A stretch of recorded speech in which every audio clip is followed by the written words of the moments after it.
Fala galera, Matheus Starling aqui. É o seguinte, eu trouxe para vocês aqui 4 lições que eu aprendi com Jaco Pastorius. Eu li, tem mais ou menos 1 ano e meio, a biografia do Jaco e recentemente eu encontrei esse vídeo perdido no YouTube. Sabe aquelas, quando você está vagando pelo YouTube, você encontra alguma coisa bacana? O vídeo tem legenda embaixo, é antigaço, aquelas VHS que já estão quase mofando. Mas o que está por trás ali é bem interessante, é uma videoaula do Jaco, ele passa com os exercícios, mas o mais interessante que eu estou trazendo aqui para o nosso canal são as ideias que ele fala a respeito de como ele desenvolveu a musicalidade dele. Isso se aplica em qualquer instrumento. Se você não sabe quem é o Jaco Pastorius, o Jaco está para o baixo, assim como o Jimi Hendrix está para a guitarra. Ou seja, são ícones, são músicos que moldaram tendências musicais, tá? E vai muito além do próprio instrumento. Então eu sou guitarrista, eu até quebro um galho no baixo, mas galera, tem que abrir a mente, tá? Se você só toca guitarra, não fique só paranoico, ah, só ouço guitarrista, só ouço guitarrista. Você é baterista, só ouve baterista. Não, tem que ouvir música de uma maneira geral,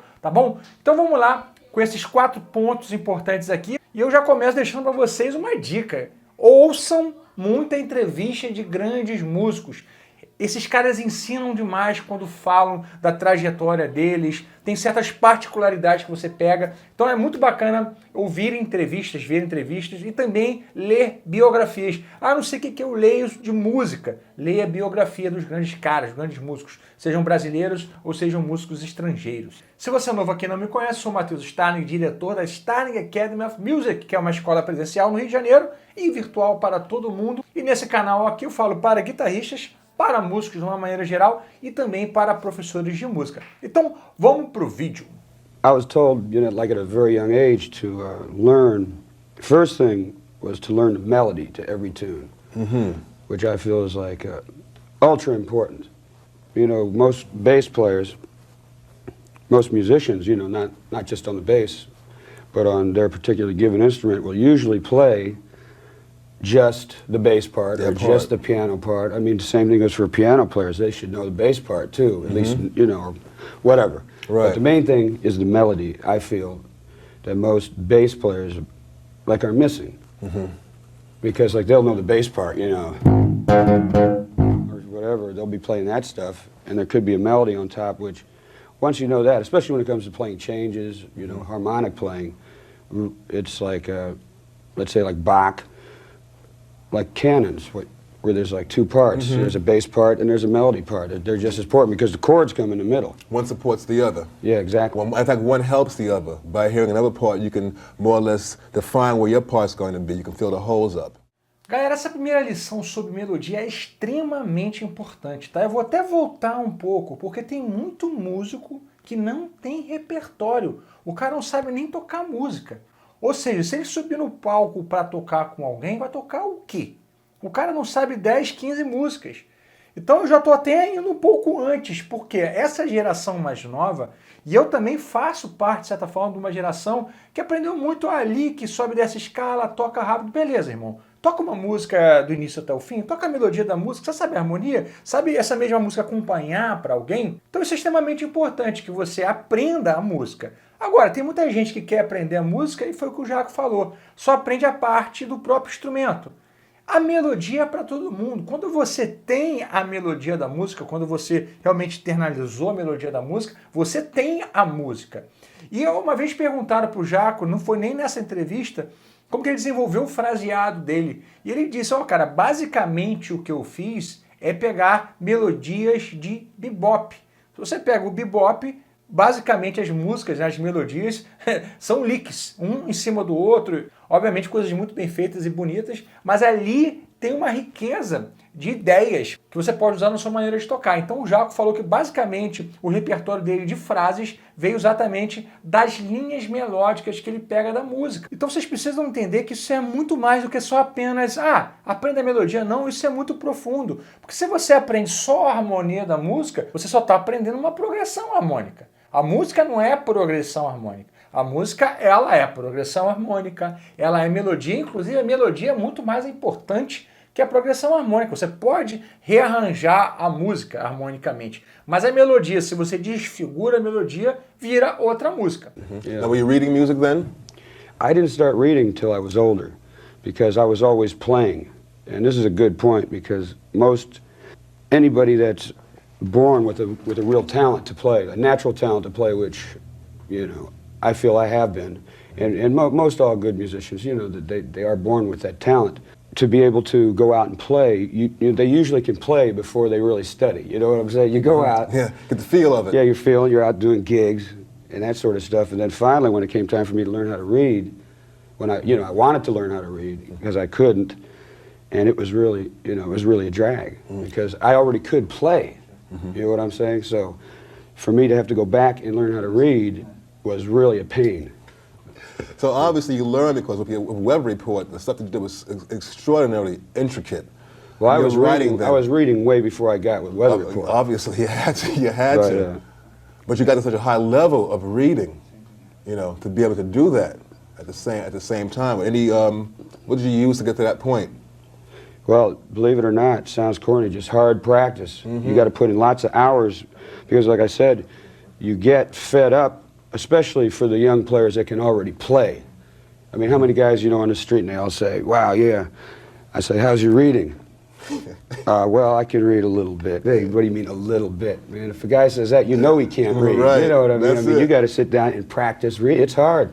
I mean, I used to spend hours a day just with any book I could get a hold of. Treble clef, any clef, bass clef, of course, you know. But just any type of music I could get my hands on just to...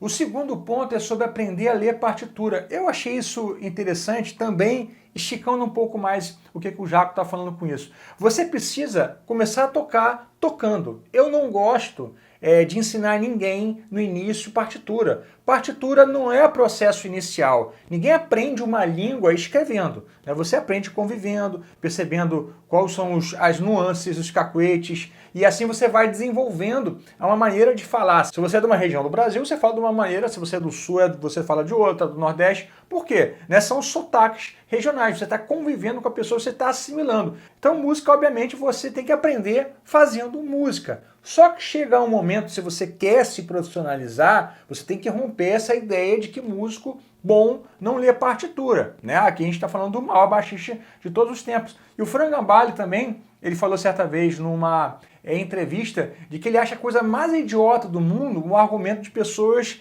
que falam que o músico que aprende a ler perde o swing. Então, assim, existe uma ignorância, talvez você já tenha até ouvido isso, de que o músico que estuda teoria é o músico que aprende a ler, ele perde o swing, ele toca mais duro. Então tem aquela lenda urbana de que o músico bom é o músico que ele não sabe nada do que ele está fazendo, ele só sente a música e toca. Não, você também tem que ir mais a fundo. Principalmente se você quer trabalhar com música, você precisa aprender a ler partitura, aprender a escrever. E foi o que o Jaco falou, não é, eu sei como é. Não, sem gabiru. Tem que aprender a ler e ser capaz de chegar num estúdio e ler à primeira vista, tá bom? Isso, inclusive, pode ser um grande diferencial na sua carreira, porque aqui no Brasil a gente tem muito músico cabeça dura, mesmo sendo profissional, às vezes não sabe ler. Então seja um grande músico profissional em todos os sentidos, em termos de musicalidade, de compromisso, mas saiba ler partitura, estude teoria, entenda o que você está fazendo. Not only have a learning skill, but develop to execute such,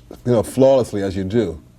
Well, the main thing is just paying attention to people on any instrument. For instance, like you look at a guitar player, you just, look at another bass player, just see what he was doing. That's how mainly I learned most everything. So it's visual. Visual as far as just technique. Let's see, because I would see, one thing my father told me once when I first started playing the bass, he came home, he saw me, and he said, just to put my fingers, space them just like at every fret. Because I was just playing. You know what I mean? I was playing like that, and with, that's how I was playing the bass, right? So. Eu achei esse ponto da entrevista muito legal, porque você percebe que ele está falando de uma questão visual, né, estética. Às vezes você perceber o posicionamento do músico. Tem um baterista que eu gosto muito, chamado Brian Blade. A maneira dele tocar a bateria, como o corpo dele se movimenta, como ele alivia a dinâmica do instrumento com o corpo.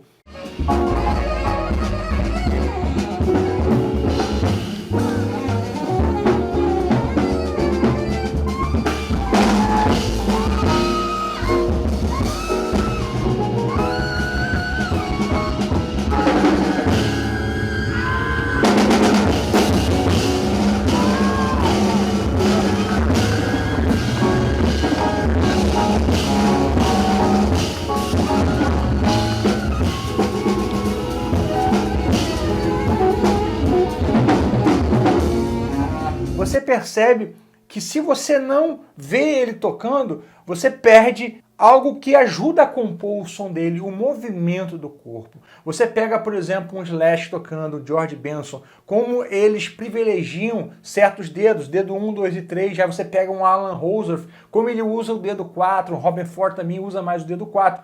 Então você percebe que visualmente, você percebe detalhes que você não vai captar apenas de forma sonora. Tanto da postura do músico, como a pegada dele. Então isso também importa e isso também pode te ajudar de certa maneira. How did you arrive at your distinctive sound? I would say probably just the years of playing, like being on gigs mainly. And lots of things that have to do with the sound, as opposed to not just the sound, is your choice of notes. There are, you know, different choice of notes, let's say, that I use often. And people know, like, I wrote this tune on Barbary Coast, and I start off, wait, it goes, edit, it goes, okay, so lots of times when I'm playing, I'll be going like, you know, I'll just, I mean, people might know that's me just because of the choice of notes, as opposed to just the sound. You know, there's certain figures that everybody plays. And the rhythm also in that, because that's a rhythmic figure there also. So choice of notes has a lot to do with it too, because the choice of notes makes you pick different, makes you go for other things, you know. Eu vou salientar um trecho aqui dessa parte da entrevista onde ele fala da escolha das notas. Ele fala de questões rítmicas, mas de como ele faz as escolhas das mesmas notas. Ele fala algo importante também a respeito de tocar muito com outras pessoas, com variedade de músicos e de estilos. Mas a gente confunde muito inovação com invenção. As pessoas que estão inovando, que estão realmente chamando a atenção, esse cara está fazendo algo novo.